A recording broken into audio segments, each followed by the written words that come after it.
Magandang araw, welcome sa karunungan. Ngayon, ibahagi ko sa inyo ang aking kaalaman sa karunungan. Narito ang orasyon upang makatakas si Jesucristo sa kalawit ni Haring Nunong Kamatayan.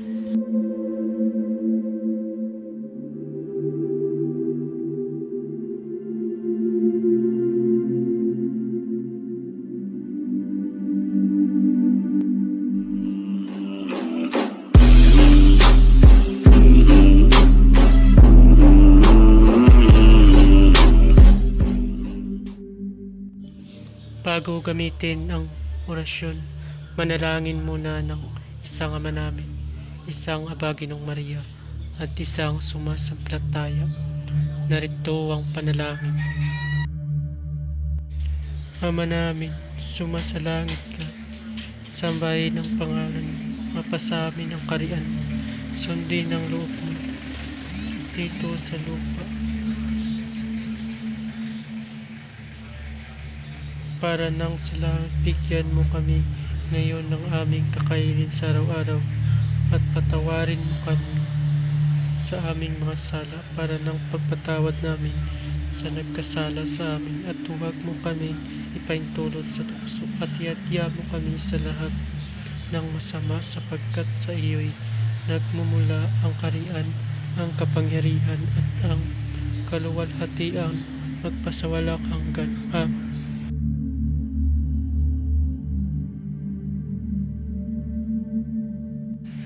Aba Ginong Maria, napupuno ka ng grasya, ang Panginoon ay sumasa iyo. Bukod kang pinagpala sa babaeng at pinagpala naman ang iyong anak si Yeshua.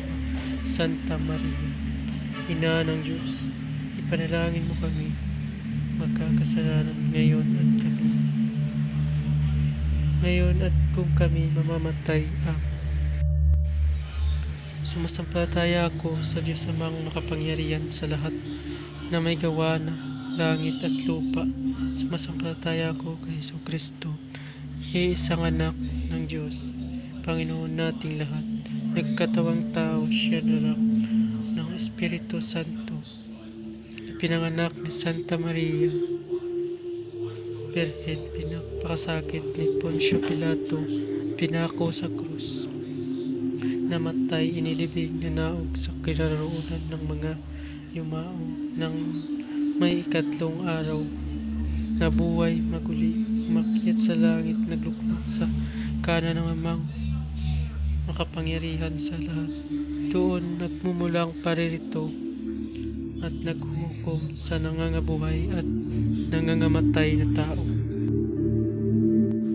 Sumasampalataya naman ako sa Diyos Espiritu Santo, sa banal na simbahang Katolika, sa kasamahan ng mga banal, kapatawaran ng mga kasalanan, sa pagkabuhay muli ng nangamatay na tao, at sa buhay na walang hanggan. Amen. Ito ang orasyon na ginamit ni Jesucristo upang makatakas sa kalawit ni Haring Kamatayan, at ipakilala lang na siya rin si Haring Nunong Kamatayan, at siya rin ang Diyos ng kamatayan.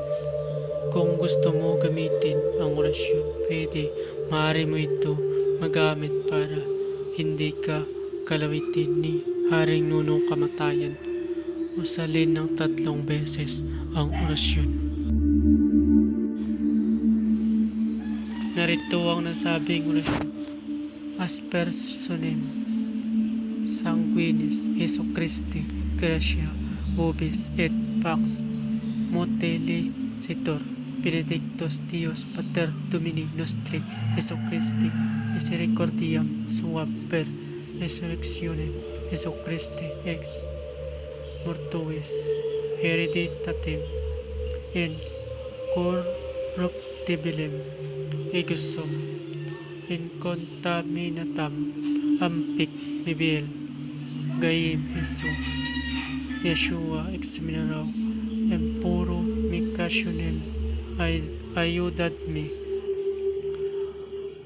asper sonem sanguinis Jesu Christi, gratia pubis et pax, muete plesitor, benedictus Dios Pater Domini nostre Jesu Christi, misericordiam sua per selectionem Jesu Christi ex mortuis, hereditatem en corruptibilem, ego sum en contaminatam ampit vivier, caim Jesus Yeshua examinarau en puro micationem. Ayudadme o salin ang orasyon ng 3 beses. Maaari mo i-active ito isabay sa debosyon para ma-active at magumana. Maraming salamat. Pabala, lahat ng orasyon na aking ibinahagi ay lubhang makapangyarihan. Ibinahagi ko ito para makatulong, hindi makapanakit ng kapwa. Kung sino man ang gumamit sa masama ay mayroong bad karma. Maaari maghirap habang buhay hanggang kamatayan. Maraming salamat.